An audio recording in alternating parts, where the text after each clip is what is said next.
Mesdames, Messieurs, bonsoir. C'est parti pour la grande édition de 20h. Au sommaire, la fermeture des établissements de Yavuz Selim fait grincer des dents.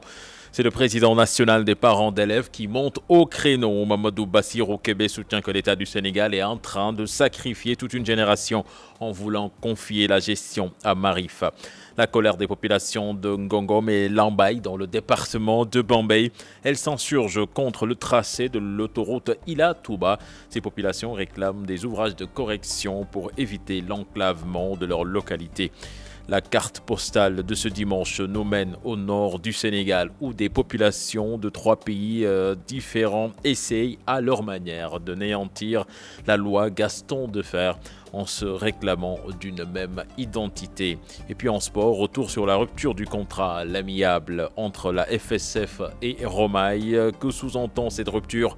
Y a-t-il des non-dits éléments de réponse dans cette édition? Voilà le sommaire de ce journal. Dans quelques instants, le développement.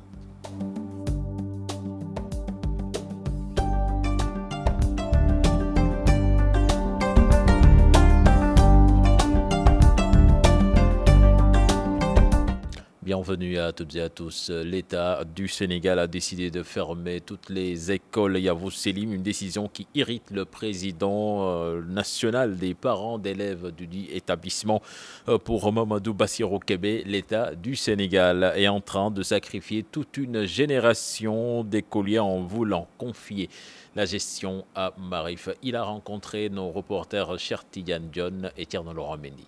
L'État du Sénégal a procédé à la fermeture des écoles Yavuz Selim sur toute l'étendue du territoire national, décision annoncée par le ministère de l'Intérieur à travers un communiqué. Il se réfère à l'arrêté du 7 décembre 2016. Alors nous rappelons au ministre de l'Intérieur et au gouvernement du Sénégal que cet arrêté concerne l'association internationale Bejkent Ejitim, qui a été dissoute donc par cet arrêté du 7 décembre 2016. Alors que bien avant, depuis le 8 novembre 2016, les biens de l'association Bejkent ont été cédés à une entreprise, une société de droit sénégalais appelée Yavuz Selim SA. Donc aujourd'hui, les écoles ne sont plus des écoles. Depuis le 8 novembre 2016, les écoles de Yavuz Selim ne sont plus des écoles de l'association Bejkent Ejitim, mais de la société anonyme Yavuz Selim SA. Cette décision tombe alors que le verdict du procès qui oppose l'État du Sénégal à Yavuz Selim est attendu le 9 octobre prochain. Un dossier qui est pendant devant la justice. Mais pour nous, l'État devait attendre parce qu'il y a un délibéré qui est prévu le 9 octobre. Mais pourquoi on veut influencer? J'ai comme l'impression que l'État cherche à influencer la décision de justice. Nous n'accepterons pas que nos enfants soient confiés à Marif, parce que Marif n'a pas l'expertise qu'il faut. En Guinée, pareil. Bon, c'est le lieu aussi de saluer des pays qui ont fait face quand même, notamment la République fédérale du Nigeria, l'Afrique du Sud, l'Ouganda, le Kenya, qui ont dit niet à Erdogan. Pour Mamadou Bassirou Kébé, il est hors de question que les enfants soient victimes des problèmes politiques. Nous parlons éducation, toujours le concept Ubitei, Djangetei se veut être une réalité dans les différents établissements scolaires des HLM. Des jeunes regroupés au sein d'une association dénommée Adeptes se sont investis en nettoyant les établissements publics scolaires. La directrice de l'école des HLM 4D en parle au micro de Chertian John et Tierno Laurent Mendy. On a réalisé ce concept Ubitei Djangetei en collaboration avec tous les systèmes éducatifs qui est au niveau de notre commune, de notre très chère commune, que nous comptons accompagner dans cette destination du concept Ubitei Djangetei. Ça se réalisera, Inch'Allah, le même jour, parce que toutes les dispositions ont été prises. Voilà, nous avons une politique d'accompagnement et de renforcement de l'État et de notre très chère commune. C'était plutôt Ibrahima Alioune au micro de Chertian John. Pour un système éducatif plus efficace et performant, la COSYDEP invite à une foire des innovations en éducation et formation les 6 et 7 octobre 2017. Cela va permettre au gouvernement, aux entreprises et aux acteurs de discuter afin de trouver des solutions aux problèmes de l'école sénégalaise. La COSYDEP faisait face à la presse cet après-midi. Je propose d'écouter son président, son coordonnateur plutôt, Cheikh Mbow, interrogé par Pape Faraning et Younous Diatta. Le secteur de l'éducation et de la formation au Sénégal, quand on l'aborde, on se rend compte que c'est un secteur qui a une connotation trop négative. Très souvent, éducation-formation signifie au Sénégal des crises, c'est des grèves, ou alors ça signifie récemment les fuites, ou peut-être les débats actuels sur Yavuz Selim. Donc c'est toujours des perspectives négatives qui sont aujourd'hui retenues quand on parle d'éducation et de formation. Or, il y a dans d'autres secteurs qui existent, qui peut-être ont aussi leurs difficultés, mais arrivent à aménager des espaces de dialogue beaucoup plus positifs. On sait ce qui se passe avec le salon de la santé, salon de l'agriculture, salon de l'urbanisme, mais nous n'avons aucun espace pour le secteur de l'éducation qui permette aujourd'hui de valoriser les bonnes pratiques et de les montrer en exemple.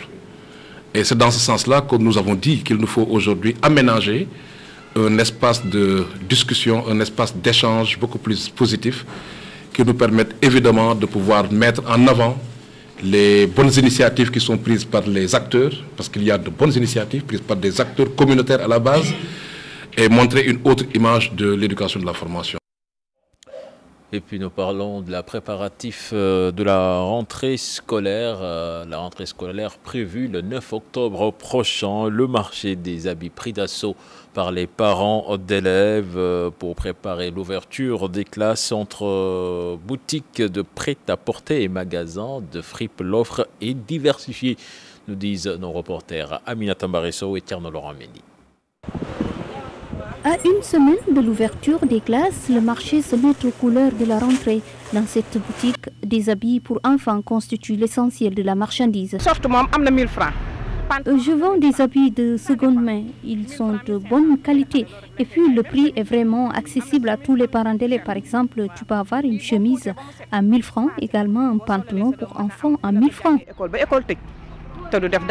Fatou est originaire de Ndofane, une localité dans le Sine. Élève en classe de CM1, la jeune fille a passé ses grandes vacances dans la capitale sénégalaise. Des vacances mises à profit pour gagner un peu de sous. Au cours des 3 mois de vacances, j'ai pu économiser un peu d'argent. Et là, je vais acheter mes fournitures et tout le nécessaire, des habits également, avant de repartir au village. Boutique de prêt-à-porter ou boutique de friperie, les stocks sont revus à la hausse.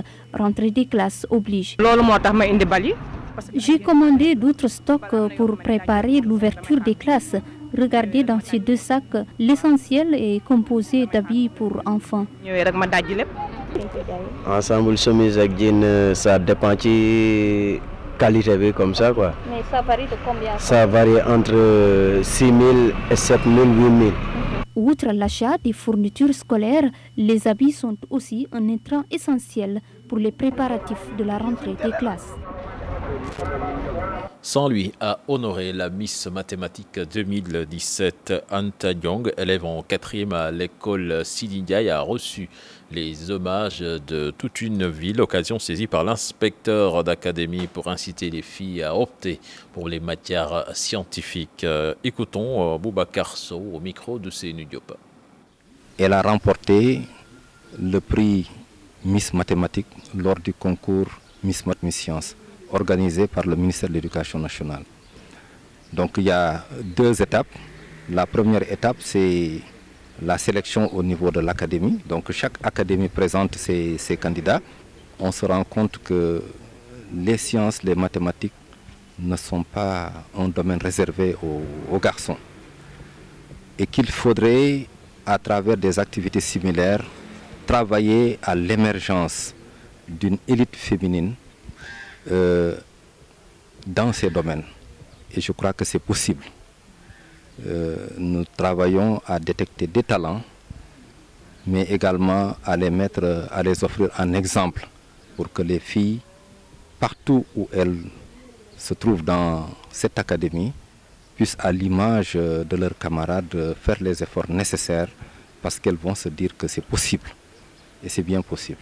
Autre aspect de l'actualité à présent, l'État du Sénégal a décidé de prolonger la validité des cartes d'identité numérisées jusqu'au 31 décembre prochain, selon des citoyens rencontrés par nos reporters. C'est une bonne chose, mais il devrait plutôt prendre toutes ses responsabilités dès le début pour éviter de se retrouver dans pareille situation. Suivons leur réaction au micro d'Alassane Ba et Diafaraba. idée bi baax na mais xaw na yàqu parce que départ bala loolu nit mënul si ñuy jëkk bindu am na ñoo xam ne ba léegi jotuñu seen carte. C'est une bonne chose de prolonger la date de validité des cartes d'identité numérisées, mais l'État a complètement raté dès le début de l'opération pour l'obtention des cartes biométriques. Regardez, il y a des gens qui sont inscrits depuis l'ouverture mais qui n'ont pas encore reçu leur carte biométrique, alors que d'autres inscrits tardivement ont reçu leur carte et moi j'en fais partie. La prolongation va nous permettre quand même de pouvoir faire des transactions sans problème. Banque la ñuy fayee ko comment on va faire solution bi baax na. Carte d'identité war nañ ko mën a xoolaat bu baax parce que instant yi ni moom carte d'identité dañ naan. On doit revoir la manière dont on distribue les cartes. On doit pouvoir les ramener dans les écoles pour permettre aux gens de récupérer facilement. Parce que man maa ngi nii pour ma yor carte d'identité rek awma ko yoruma ko. C'est une bonne initiative à condition que ceux qui étaient déjà inscrits reçoivent leur carte. Qu'ils fassent une prolongation pour les autres, pour les anciennes cartes d'identité. D'accord, je suis d'accord. Mais il faut d'abord que les nouvelles cartes d'identité sortent, ceux qui étaient inscrits. Avant de prendre d'autres inscriptions, il faut sortir d'abord les premiers inscrits. C'est comme ça. Mais il y a beaucoup de cartes aussi qui sont en souffrance actuellement dans les sous-préfectures et autres. Est-ce que vous ne pensez pas que c'est la population qui est fautive? Non, ça c'est un faux problème. Le problème qui se pose, c'est que les cartes d'identité qui devaient sortir à Dakar ont été acheminées dans d'autres régions. Donc le propriétaire ne peut pas se déplacer pour aller les trouver. Il faut retourner les cartes d'identité qui sont dans les régions et qui reviennent à Dakar par exemple, qui appartiennent à Dakar, qu'il les fasse revenir. Mais le propriétaire ne peut pas se déplacer pour aller jusqu'à Ziguinchor pour réclamer sa carte alors qu'il s'était inscrit à Dakar. En politique, démission en cascade au Parti socialiste à Vélingara. 14 sections départementales et communales du PS ont unanimement démissionné du parti. Des décisions qui risquent de plonger la formation politique dans des eaux troubles, nous dit notre correspondant sur place, Abdoulaye Diallo.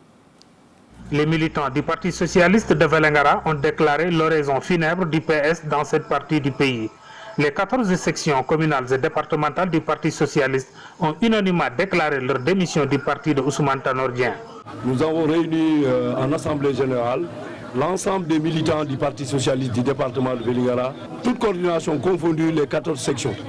Après analyse de notre situation dans le parti, les sections à l'unanimité ont décidé de démissionner et m'ont demandé également de démissionner du Parti socialiste. Après une analyse de notre situation politique, surtout de notre positionnement politique au niveau local, nous avons décidé désormais de quitter le Parti socialiste. Nous faisons partie des gens qui ont conseillé le président, qui ont demandé au président de démissionner du parti. parce que tout simplement, on ne sentait pas le Parti socialiste. Et à chaque fois qu'il y a des élections, on fait la promotion des gens qui n'ont pas de base. Mais malheureusement, à chaque fois où le président Macky Sall donne le quota au PS, Vélingara est zappé.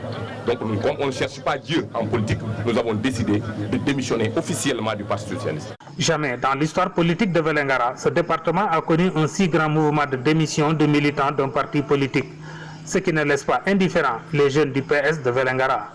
Et l'ensemble des militants du Parti socialiste et de la jeunesse même, nous avons décidé, des responsables nationaux du parti qui ont blanchi sous le harnais du parti, si je peux m'exprimer ainsi, ont décidé de partir.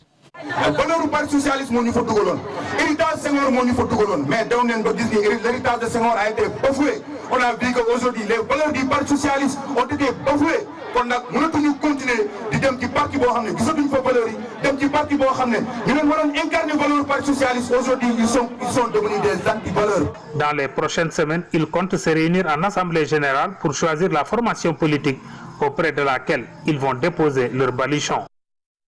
Je vous l'annonçais dans les titres de ce journal, la marche des populations de Ngom-Ngom et Lambaye dans le département de Bambey. Elle s'insurge contre le tracé de l'autoroute Ila-Touba. Elle réclame des ouvrages de correction pour éviter que cette autoroute ne participe davantage à enclaver leur localité. Les détails avec Mohamed Jodiop et Talassambe.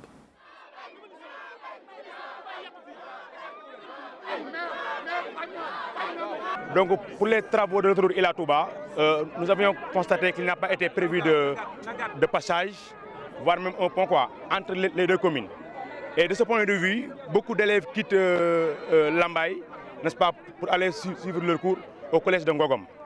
De même que aussi des élèves de la commune de Ngogom quittent, n'est-ce pas, leur localité pour venir faire cours à l'école Al-Azhar de Lambaye.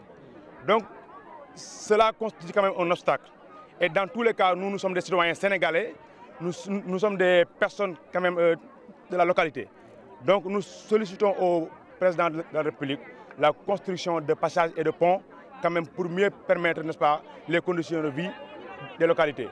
C'est la raison pour laquelle nous avons jugé nécessaire quand même de participer aujourd'hui dans cette marche pacifique, sinon pour cette marche pacifique, pour réclamer ce que nous revient de droit. La rubrique découverte à présent, la rédaction de Télé Futur Média s'est intéressée aujourd'hui à Bakane Seck, le natif de Kaolack étant percussionniste. Connu au Sénégal dans le milieu de la musique, l'artiste a joué avec de grands ténors de la musique sénégalaise, en succès qu'il doit à sa ville natale, Kaolack. Idée avec Ibou Diouf et Youssou Baro.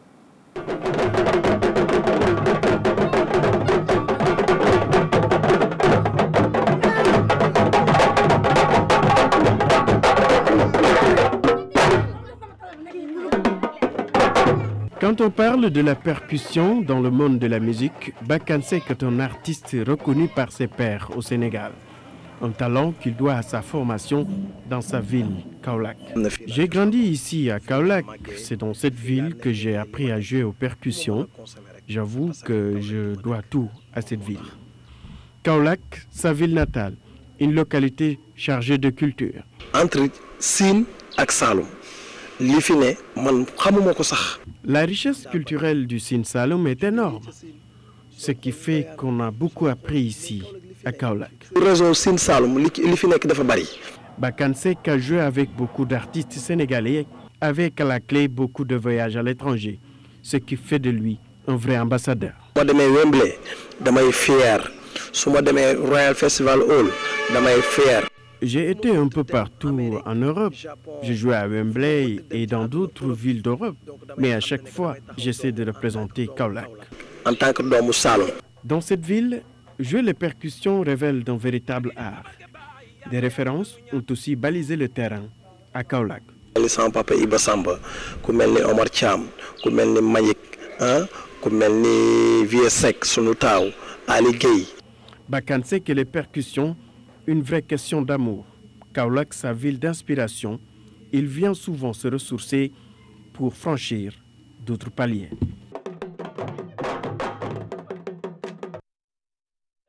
carte postale voyage au tripoint des frontières entre le Sénégal, le Mali et la Mauritanie, où 3 villages se font face.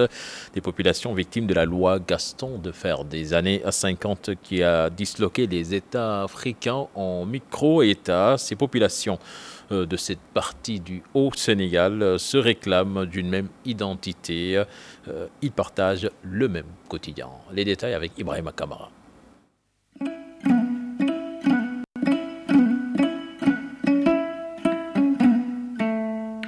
Gouchoubé au Mali, Djeguntro en Mauritanie et Arundou au Sénégal.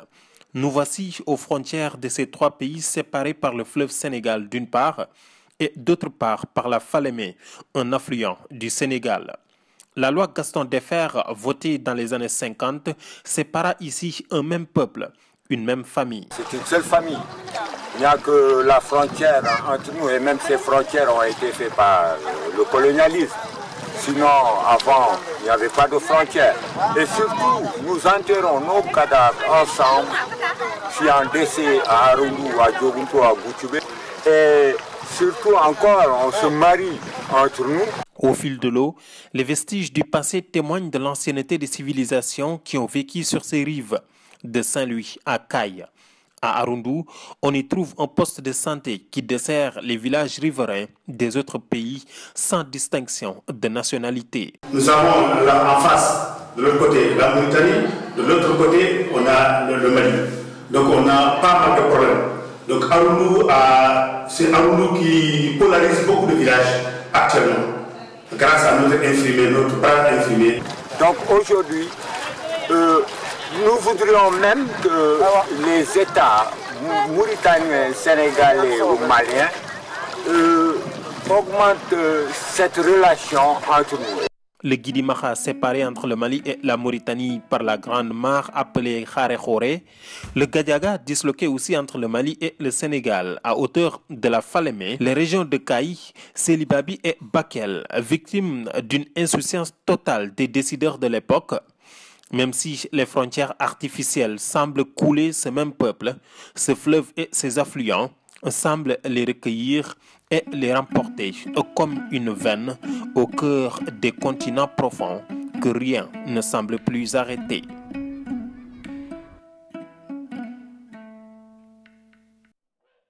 Ibrahima Kamara, merci. Avant de boucler cette édition, mot de sport, retour sur la rupture de contrat à l'amiable entre la Fédération sénégalaise de football et Romaille. Que sous-entend cette rupture? Y a-t-il des non-dits éléments de réponse dans ce dossier signé Pape Faraning et Diafaraba? Coq sportif, Puma, Romaille et l'équipe nationale du Sénégal relèvent désormais du passé.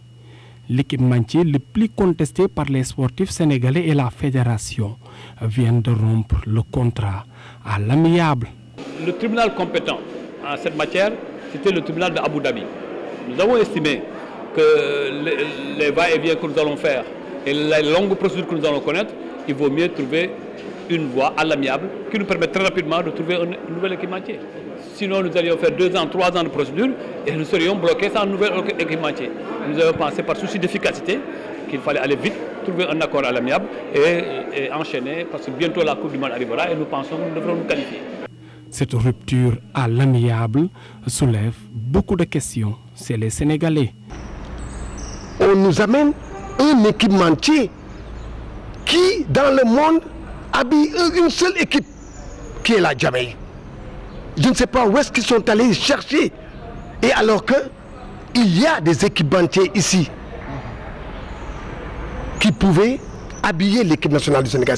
C'est-à-dire quoi? C'est-à-dire nous avons en face des dirigeants qui gèrent notre football et qui ne savent pas ce que c'est que le football, qui ne savent pas ce que c'est que le haut niveau. Le haut niveau, ils n'ont qu'à nous dire c'est quoi? Qu'est-ce qui est derrière ce contrat, cette rupture de contrat à l'amiable? Il y a quelque chose. Il y a une question qui fâche les fédéraux. C'est vouloir porter atteinte à la moralité et à la valeur des gens. Vous avez affaire à des gens responsables, qui n'ont pas seulement des responsables du football, qui sont au sommet de ce pays. Donc par conséquent, il y a des choses qu'il ne faut même pas dire, qu'il ne faut même pas sous-estimer, parce qu'ils savent à qui ils ont affaire. Depuis 8 ans que nous sommes à la tête de ce football, personne ne peut apporter la preuve d'une compromission à ce niveau. Nous avons en face de nous des patriotes qui aiment ce pays. C'est pas à ce niveau-là qu'il faut se vendanger. Avec Romaï, des ruptures de stock, parfois des maillots de grande taille avec les Lions U20, beaucoup d'observateurs se posent la question, pourquoi pas les nationaux? Avec cet équipementier, on a failli, lors de la CAN au Gabon, on a failli, le premier match qu'on a tenu, on a failli ne pas jouer avec des maillots. Cette histoire-là, à Libreville et à Franceville, parce que l'équipementier n'a pas les moyens, n'a pas les moyens. On a des nationaux, c'est vrai, mais regardez, il y a des équipes nationales qui jouent avec des équipementiers qui sont des nationaux. Et pourquoi? Oui, vous savez, en la matière, dans le football, c'est la mondialisation. Si des nationaux peuvent faire une offre qui est supérieure à celle des internationaux, entre deux, nous choisissons les nationaux. Il faudrait qu'il y ait d'abord une offre. Et une offre qui sera à la hauteur de la valeur de l'équipe nationale du Sénégal. Le Sénégal va jouer avec les maillots Romaï contre le Cap-Vert en attendant de trouver un autre équipementier. L'équipe nationale, avec son standing, va jouer avec des maillots neutres. Un coup dur pour l'image de marque du Sénégal.